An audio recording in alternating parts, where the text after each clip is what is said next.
Vamos ranquear as duplas da temporada 2024, colocando do pior ao melhor, pegando como base uma matéria lá do Planet F1. Eu não vi ainda a matéria por si só, o ranking. Eu tô fazendo o meu ranking e no final do vídeo a gente vai abrir a matéria deles aqui para saber o que ficou parecido, o que não ficou, e eu já vou dizer também para vocês qual é a lógica que eu usei. A lógica desse ranking que eu estou colocando aqui, essa é a minha opinião, você coloca a sua aí embaixo, é o que? Equilíbrio da dupla. Não adianta você ter um piloto excepcional e o outro meia boca, porque então uma dupla que tem dois pilotos muito bons vai acabar ficando acima.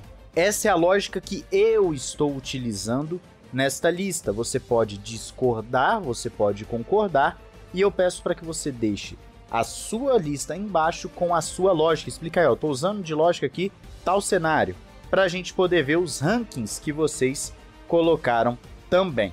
Então vamos lá, sem mais delongas. Eu pensei muito, vi se não tinha alguma alteração em relação ao que eu falei no ano passado e tudo mais, e a minha lista é a seguinte. Na 10ª posição, nós temos a dupla da Williams, Alexander Albon e Logan Sargeant. Albon fez sim uma boa temporada, eu estou falando de performance recente, que também entra muito na nossa lógica aqui da lista, e o Albon fez uma temporada muito boa, entregou resultados, performances que eu acho que é até tão importante quanto o resultado é a performance, o como ele chegou naquele resultado, e merecia estar mais acima na lista. Só que o que puxa ele para baixo é o pior piloto do grid, o Logan Sargeant. Infelizmente, o Sargeant teve uma temporada horrorosa e a renovação dele foi aquela novela que a gente achava que poderia ter um desfecho bem diferente por conta da performance em si. Então o Sargeant não entregou, o Sargeant foi de longe o pior piloto do grid na temporada, muito ruim mesmo, e ele que acabou jogando o Albon lá para baixo nesse top 10, porque a discrepância é muito grande e o Albon não é nenhum gênio. O Albon é um piloto muito bom, mas o Sargeant é realmente muito fraco para o nível Fórmula 1. Vamos ver se nessa segunda temporada ele consegue entregar mais resultado. Então, por conta do Sargeant, a Williams tem a equipe mais desbalanceada, negativamente falando. Na 9ª posição, nós temos Bottas e Guan Yu Zhou, a dupla da Stake F1 Team.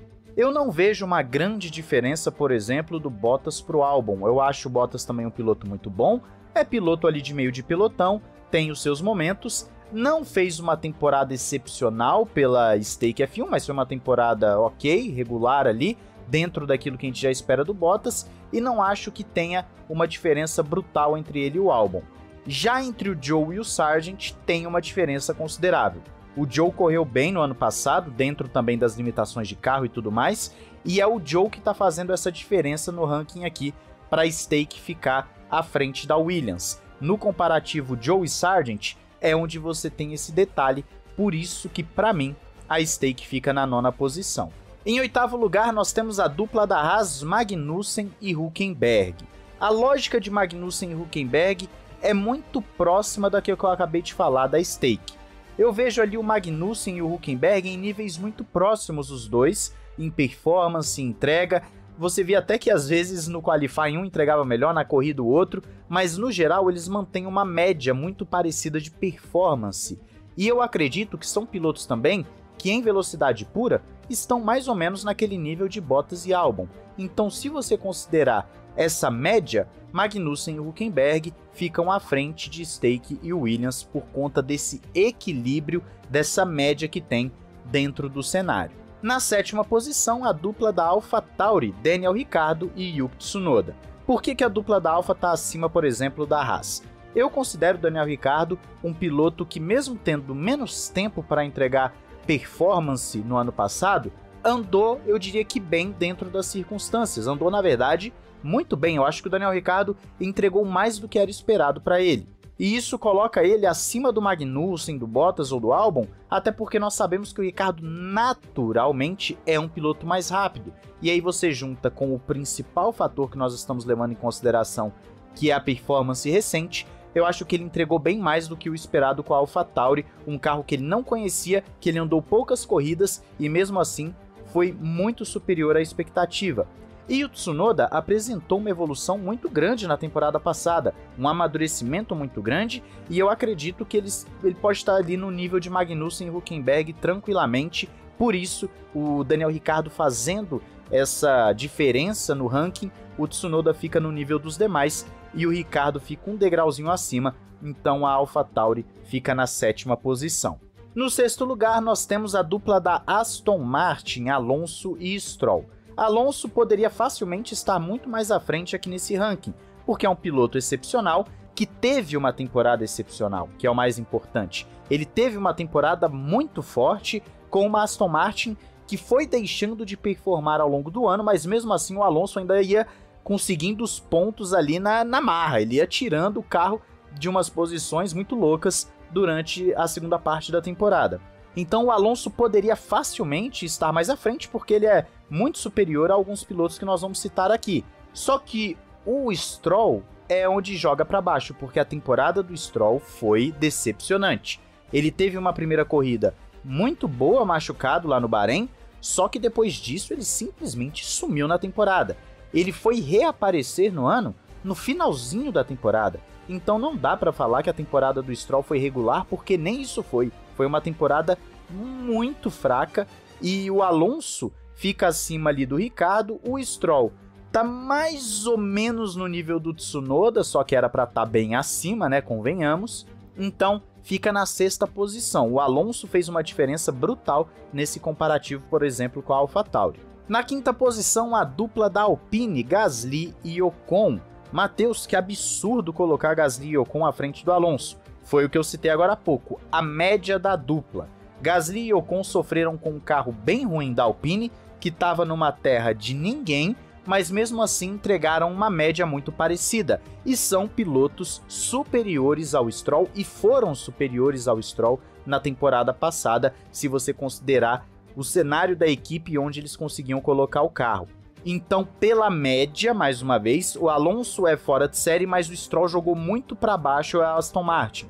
Já a Alpine mantém uma média razoável, legal, então a Alpine fica na frente da Aston Martin por conta do equilíbrio da dupla positivamente em relação ao desequilíbrio da Aston Martin. Agora começam as polêmicas, é onde o pessoal vai degladiar aí nos comentários. Na 4ª posição eu coloco Charles Leclerc e Carlos Sainz, a dupla da Ferrari. Por que começam as polêmicas? Com certeza vai ter gente falando que Leclerc e Sainz deveriam estar mais à frente nesse ranking, seja em terceiro, em segundo, alguns vão colocar primeiro. É uma dupla equilibrada? É, o Leclerc é um pouco mais piloto do que o Sainz. Eu concordo com você nisso e já falei isso inúmeras vezes aqui no canal. O Leclerc é mais rápido que o Sainz. Qual que é o problema aqui? Por mais que seja uma dupla que desempenhou a performance pura melhor do que a da Alpine, ainda assim foi uma dupla que oscilou demais ao longo da temporada e por isso não entrou no top 3. O desequilíbrio aqui para a Ferrari fica justamente na inconstância. O problema da dupla da Ferrari foi inconstância, e lembrem-se, performance de piloto pode sim ser avaliada considerando carros ruins ou bons. Nós conseguimos vislumbrar qual é a performance do piloto. Existem limitações do carro, existem limitações da equipe, mas o piloto você consegue enxergar também a performance. Porque tem gente que acha que a performance do piloto é só o carro, e não é. Então Leclerc e Sainz formam uma dupla forte, porém que oscilaram muito nessa última temporada. Então para 2024 eu coloco como a 4ª força em termos de dupla, mas que tem potencial para se tornar a terceira, segunda ou até mesmo a primeira. Abrindo o pódio, nós temos Lewis Hamilton e George Russell. Quem que tá fazendo a diferença aqui para ficar à frente da dupla da Ferrari? O Hamilton, porque o Russell também teve uma temporada, eu diria que abaixo do esperado. O Russell teve uma temporada de muita inconstância, assim como a dupla da Ferrari. O Hamilton é que foi um piloto mais constante. E aí você considerando que o Hamilton entregou bem com um carro da Mercedes bem questionável também, a dupla fica um degrauzinho acima da Ferrari por conta do desequilíbrio que o Hamilton causa nesse comparativo, porque o Russell estaria no mesmo bolo de Sainz e Leclerc. Então Hamilton é o fator determinante para estar no pódio e não a Ferrari. No segundo lugar, talvez vocês me matem por isso, Max Verstappen e Sérgio Pérez. Pois é, eu acho que muita gente ia colocar a dupla da Red Bull como a primeira colocada. Mas por que eu estou colocando em segundo? Pelo simples fato que Verstappen foi excepcional, foi a temporada mais absurda da história de um piloto na categoria, só que o Sérgio Pérez teve uma temporada de extrema inconstância, assim como citei de Ferrari e de Mercedes com o Russell. Então o fator determinante aqui está sendo o Verstappen. No comparativo Pérez e Russell, eles ficam pau a pau. No comparativo Hamilton e Verstappen, por mais que o Hamilton tenha sido muito forte com a Mercedes, o Verstappen ainda vai ganhar, porque ele fez a temporada mais absurda de um piloto, sem cometer erros graves, um piloto que se recuperou muito bem nas corridas que precisava, utilizou o máximo do que o carro podia, destruiu o companheiro de equipe, então o Verstappen fica um degrauzinho acima do Hamilton nesse comparativo recente. Não estou falando de carreira, tem gente que vai fingir que não entendeu qual é o intuito do ranking e vai começar a falar besteira aí embaixo. Você tem total direito de discordar e querer colocar Hamilton à frente, Verstappen à frente, mas na minha concepção, Verstappen está um degrauzinho acima do Hamilton hoje, e esse é o diferencial para a dupla da Mercedes. E na primeira colocação, como você já deve ter reparado, está a dupla da McLaren, Lando Norris e Oscar Piastri. Por que eu vejo essa dupla como a mais forte? E não é de hoje que eu falo isso. Primeiro, Norris teve uma evolução brutal nos últimos anos, principalmente na última temporada. A performance dele conseguiu alinhar com os resultados, e isso foi importantíssimo. O Norris está num nível muito absurdo, não está acima do Verstappen, mas está num nível muito forte, tanto é que hoje ele está se destacando como o principal nome fora do Verstappen dessa geração ali daquela idade, do Leclerc, do Sainz, do Russell. O Norris hoje, depois do Verstappen, é o principal piloto. Então ele está muito forte, e o Piastri teve uma temporada de estreia que ele mostrou, aqui veio, ele mostrou que é sim aquele prodígio e que a gente pode esperar que ele tenha performances muito mais fortes. A expectativa continua altíssima para o Piastri, porque é um piloto que eu diria que já está se credenciando para estar batendo ali com Russell, com Sainz e Leclerc no quadro geral e não somente da última temporada, porque o Piastri mostrou, aqui veio, um piloto que pegou um carro que era horroroso no início, mas ainda assim estava se adaptando, andando próximo já do Norris, e quando pegou um carro bom também, teve muito azar do carro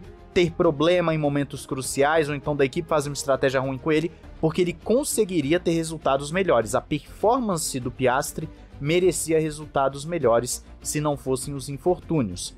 Então, em termos de equilíbrio, Lando Norris e Oscar Piastri estão num nível muito forte, e aí acaba sendo um equilíbrio maior do que a dupla da Red Bull, na minha opinião, que o Pérez tá, querendo ou não, perdido nas 3 temporadas, né? O Pérez nas 3 temporadas tomou um pau gigante do Verstappen, mas as outras 2 foram mascaradas pela briga do Verstappen com o Hamilton e depois com o Leclerc.